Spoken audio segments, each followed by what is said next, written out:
Hey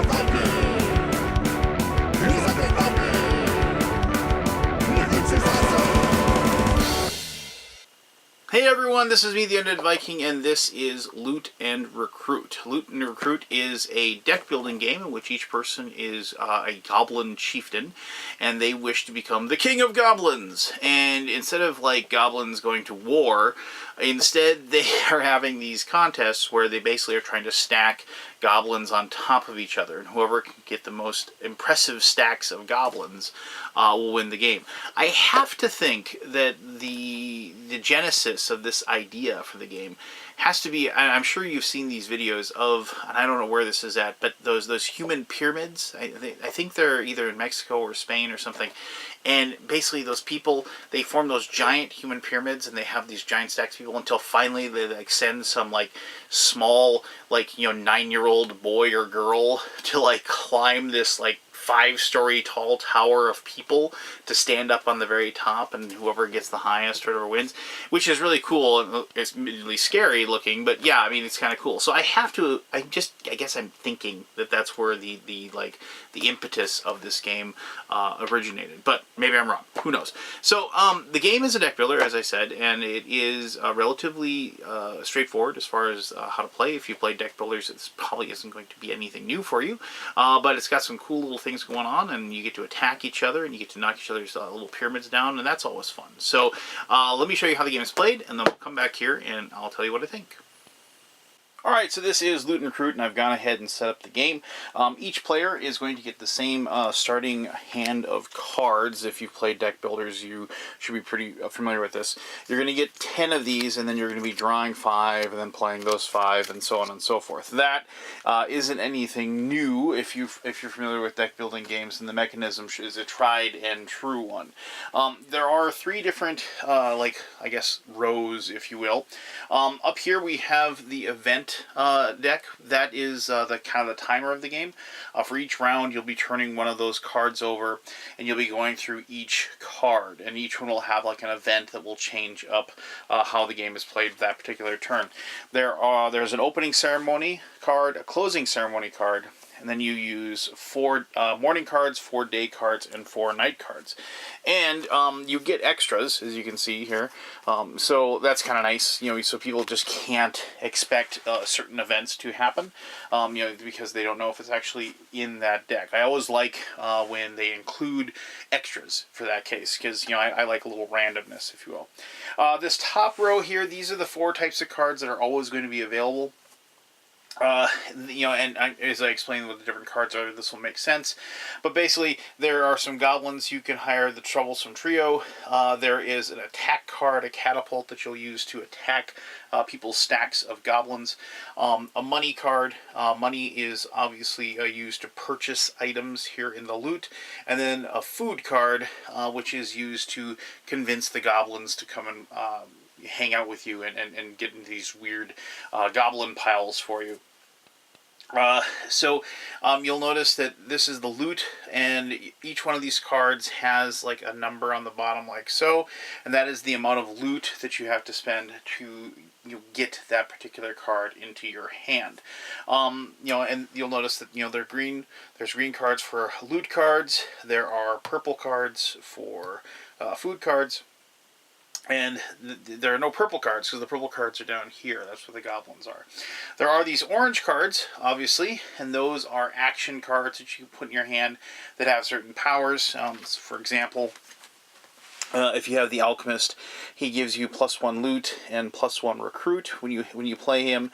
And then the action is, as often as like convert loot power into recruit or recruit power into loot at a 2-to-1 ratio. So he just, you know, he gives you some variability and some extra variance if you have that person or that alchemist goblin in your hand.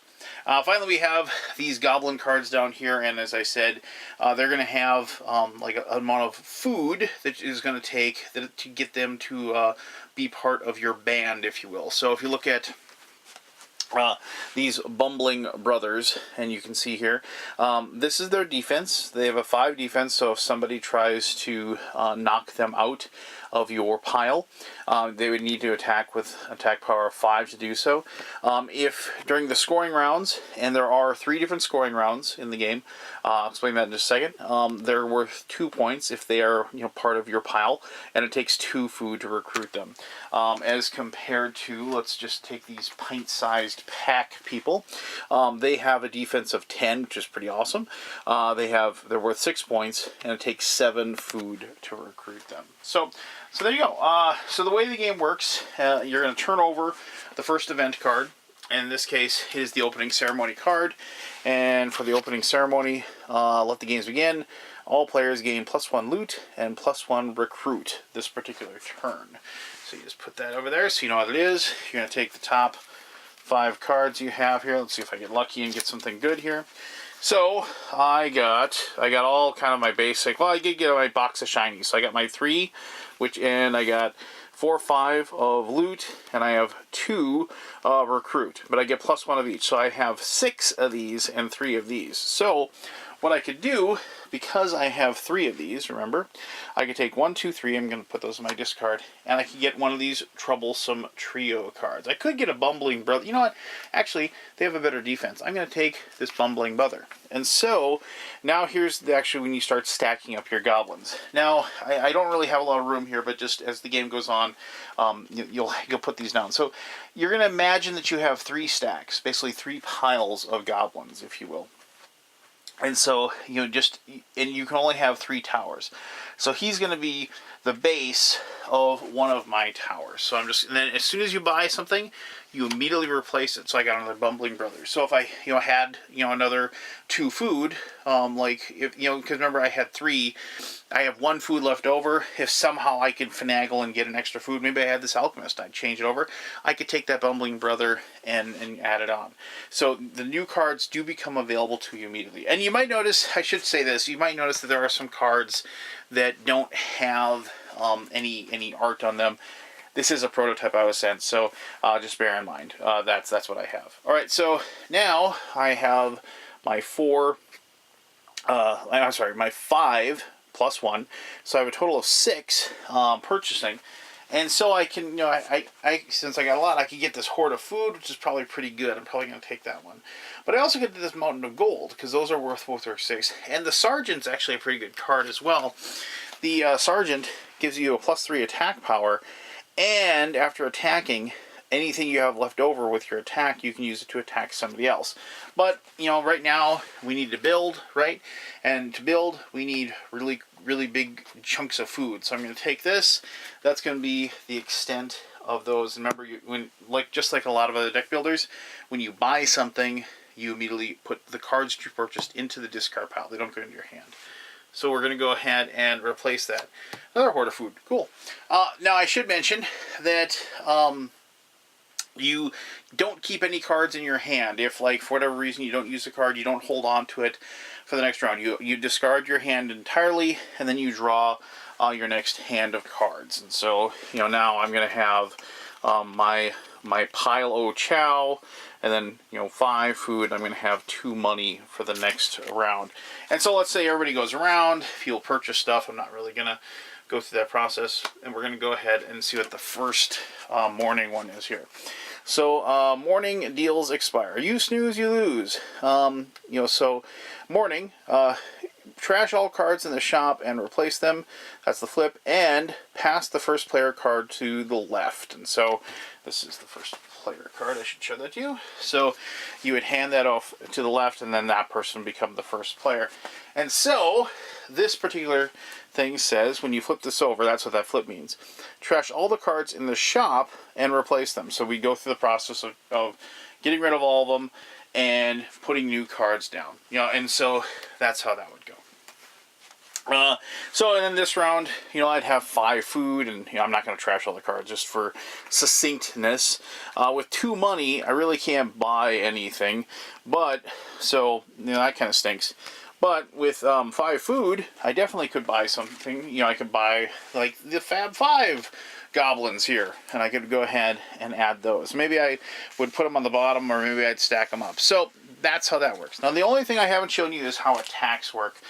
And so let me just kind of build something up. So let's say, I have this setup right here, right? And so the Goblins is on top of the Bumbling Brothers. This probably wouldn't be the best decision or the best creation ever, but I just want to show you how this works.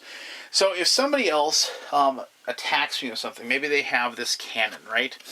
And the cannon has an attack power of 5. And so when they play the cannon and they attack me with it, what's going to happen is that they go for the defense and they could take out this guy here because he has a 5 defense, and they would be able to destroy my Fab 5 card. But because they're able to take out the Bumbling Brothers here, if they played the attack on that one, not only would it get rid of this one, but it also would cause the other card that's stacked up on top of it to fall down as well, and I lose both of those cards, and that's how attacks work. So the game continues until you get through the morning, and then however many cards, Goblin cards you have set up in your stack, you score the points for them, and so then you'll go through the day, and then you'll score once again.